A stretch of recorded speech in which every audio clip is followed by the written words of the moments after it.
What's up, guys? Hope everybody's having a good day. I just got done hitting chest and shoulders, and then I played basketball for like an hour. But the original plan was to play for like 10, 30 minutes, just shoot around.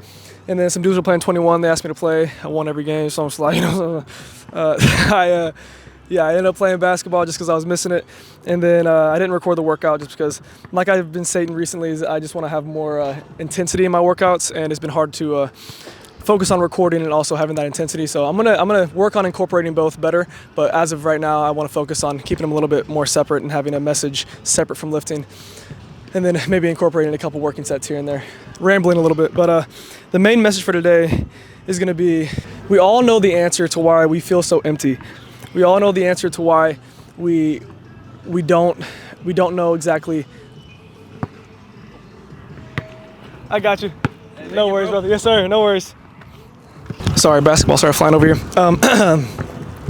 The main point is we all know why we feel empty.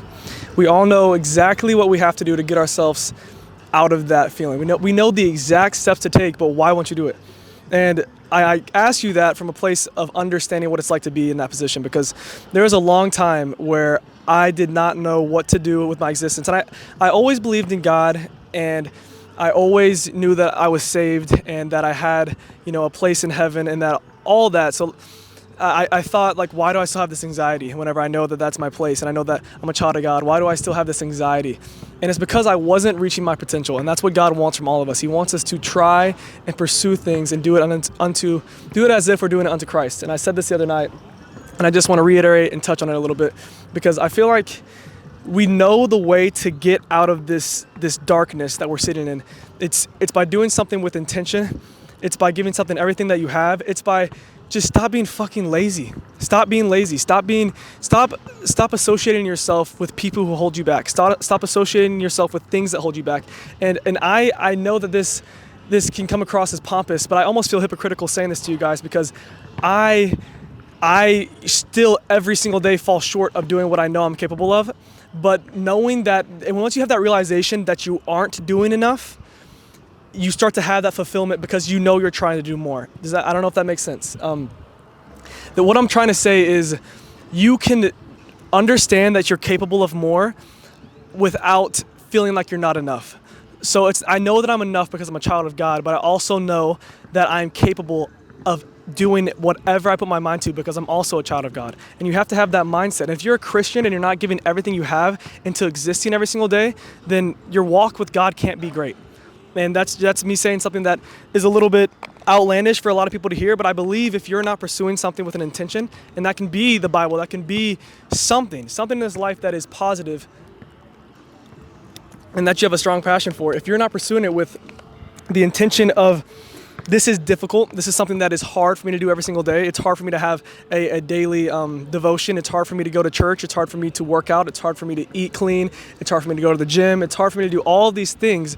But if you can just build a regimen that is difficult, then you are going to have that source of fulfillment. That's how you get yourself out of the darkness. You have to stop relying and hoping on someone pulling you out of that darkness that's not God. You have to stop relying on worldly things. You have to stop relying on getting happiness, because happiness is the easiest thing to obtain in the world. We all get that dopamine spikage every single second whenever we're scrolling on our phone, looking on YouTube, looking on TikTok, whatever we're doing, It's so easy to get a dopamine spikage every single day, and we act like if we're not feeling happy, then something's wrong, and we assume that if we're not in the best mood, then something's wrong, and maybe my life isn't going how it's supposed to go. But it's normal to have these feelings. God gave us sadness. He didn't give us sadness. He gave us the ability to feel sad. With free will comes the good and the bad, and without bad, there couldn't be good.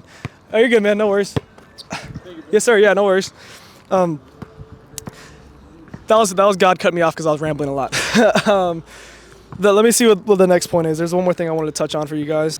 You guys have to stop looking for shortcuts. And this is something that I used to do all the time. I would look for shortcuts: how to get financially stable, how to just make money, how to get into shape, how to do all these things. And I look for the quickest and easiest solution. And it's smart to try to be efficient and effective with your work that you put in, but it's not smart to just say, what's the easiest way that I can possibly do this and make all these shortcuts? Because even if you end up attaining something near your goal, you'll always have that imposter syndrome and know that you might have more. And if you get tested, it's like, say you become financially stable and you get the job that you've always wanted, and then all of a sudden they ask you these questions that you don't know the answer to because you got there via a shortcut. And the same with fitness. If you got there by hopping on steroids, then there's always a trade-off. And if you don't ask for those shortcuts, and there won't be trade-offs that you have to give later in life, and you won't feel like an imposter, and you'll have deserved it, and you'll have earned it, and you will be fulfilled in your achievements. And if you are looking for shortcuts with everything, that's where that unfulfillment comes in, and that's where that question on if you deserve it comes in. And that's basically the message for today. I don't know how well everything ties in. The main thing is you have to stop hoping that somebody's going to come save you besides Jesus. You have to stop hoping that somebody's going to come get you out of this place that you're sitting in, because God put you there for a reason. You have to be thankful for the tests that you're getting hit with every single day. And if you're not thankful for them, then you're never going to overcome them. You're never going to look at them at a place of, this is fucking difficult. I hate that I have to go through this, but once I overcome it, I will be at a place that is, feeling fulfilled. Thank you guys so much for watching. As always, have a blessed one.